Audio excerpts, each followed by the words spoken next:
Hi అండి. నమస్తే. Welcome to my channel. నేను మీ శివప్రియ. మరి ఈరోజు రెసిపీ వచ్చేసి సున్నుండలు చేసి చూపిస్తానండి. చాలా టేస్టీగా, సింపుల్గా చేసుకోవచ్చనమాట. నేను చెప్పిన కొలతలతో చేసుకుంటే చాలా అంటే చాలా బాగా వస్తాయండి. టేస్ట్ కూడా చాలా అంటే చాలా బాగుంటుంది. నా వీడియో కనుక మీరు మొదటిసారి చూస్తున్నట్లయితే సబ్స్క్రైబ్ చేసుకోవడం మాత్రం మర్చిపోవద్దు ఫ్రెండ్స్. మరి లేట్ చేయకుండా రెసిపీ స్టార్ట్ చేసేద్దామా? ముందుగా స్టవ్ ఆన్ చేసుకుందామండి. ఒక గిన్నె తీసుకుందాము. తర్వాత నేను 1 కేజీ క్వాంటిటీతో చేస్తున్నాను. నేను మినపప్పుతో చేస్తున్నానండి. ఈ విధంగా మినపప్పు ఇందులో వేసేసుకొని మీడియం ఫ్లేమ్లో మాత్రమే వీటిని బాగా వేయించుకోవాలి. ఎక్కువగా మంట పెట్టినా మాడిపోతాయి కాబట్టి మంచిగా మీడియం ఫ్లేమ్లోనే బాగా వేయించేసుకోవాలి. మనకు ఇవి వేగినట్టు ఎలా తెలుస్తుంది అంటే మంచిగా స్మెల్ వస్తుందండి. ఆ స్మెల్ వస్తేనా పర్ఫెక్ట్గా వేగిపోయినట్లు లెక్క. ఈ విధంగా చక్కగా వేగిపోయిన తర్వాత అన్నట్టు నేను వీడియోలో చెప్తున్నాను కదండి, లైక్ చేయండి, షేర్ చేయండి, సబ్స్క్రైబ్ చేయండి అని. అలా ఎందుకు చెప్తానంటే మీరు లైక్ చేయడం వల్ల నా వీడియో అనేది మరికొంతమందికి షేర్ అవుతుంది. దయచేసి మీరు కూడా లైక్ చేసి కామెంట్ చేయండి. చూసారా అండి, మినపప్పు అనేది మంచిగా వేగిపోయింది. స్మెల్ కూడా అదిరిపోతుంది అనమాట. తర్వాత ఈ మొత్తం చల్లారిపోయిన తర్వాత పౌడర్ చేసుకొని పక్కన పెట్టేసుకుందాం. తర్వాత నేను 1 కేజీ మినపప్పుకి 850 గ్రాములు పంచదార వేసానండి. మీకు పంచదార ఎక్కువ కావాలనుకుంటే కేజీ వేసుకోవచ్చు. కానీ కొంచెం వెగటుగా అనిపిస్తుందండి. అందుకే నేను 850 గ్రాములు మాత్రమే వేసాను. నేను గ్రైండ్ చేసుకునే ముందే ఇలాచీ కూడా ఇందులో వేసేసి పంచదార గ్రైండ్ చేసి పెట్టాను అనమాట.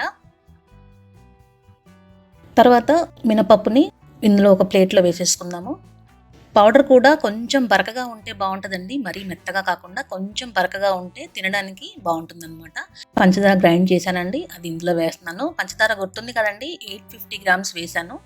ఈ విధంగా పంచదార వేసేసిన తర్వాత బాగా మిక్స్ చేసుకోవాలి. మొత్తం బాగా కలిసిపోయేటట్టు బాగా మిక్స్ చేసుకుందాం. మరి మీకు ఏ విధమైనటువంటి రెసిపీ కావాలన్నా నాకు కింద కామెంట్లో తెలియజేస్తే నేను చేయడానికి ట్రై చేస్తాను.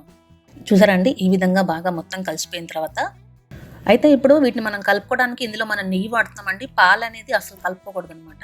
ఈ నెయ్యి కూడా మనకు 850 గ్రాములు నెయ్యి పట్టిందండి నాకైతే. ఈ మొత్తం లడ్డూలు కూడా నాకు 75 నుంచి 85 దాకా లడ్డూలు అయ్యాయి. ఇంకా మీకు కొంచెం కావాల్సి వచ్చినా కూడా కొంచెం యాడ్ చేసుకొని లడ్డు అనేది ప్రిపేర్ చేసుకోవచ్చు. నెయ్యి కూడా మొత్తం ఒకటేసారి వేయకుండా కొంచెం కొంచెం వేసుకుంటూ లడ్డూలు అనేది ప్రిపేర్ చేసుకోవాలి. ఇప్పుడు ఈ విధంగా కలుపుకున్న తర్వాత మనం లడ్డూలు ప్రిపేర్ చేసుకుందాము. మంచిగా కొంచెం పిండి చేతిలోకి తీసుకొని ఈ విధంగా గుండ్రంగా ఈ విధంగా చేసేసుకోవాలి. మనకు కావాలంటే పెద్దవి కూడా చేసుకోవచ్చు అండి. నేను ఈ విధంగా చిన్నవి చేశాను అనమాట. చూసారండి, సున్నుండ రెడీ అయిపోయింది. చాలా చక్కగా వచ్చింది కదండి. ఈ విధంగానే మిగతా పిండిని కూడా చేసేసుకుందాం. చూసారండి, మన టేస్టీ సున్నుండలు రెడీ అయిపోయినాయి. చాలా అంటే చాలా బాగుంది.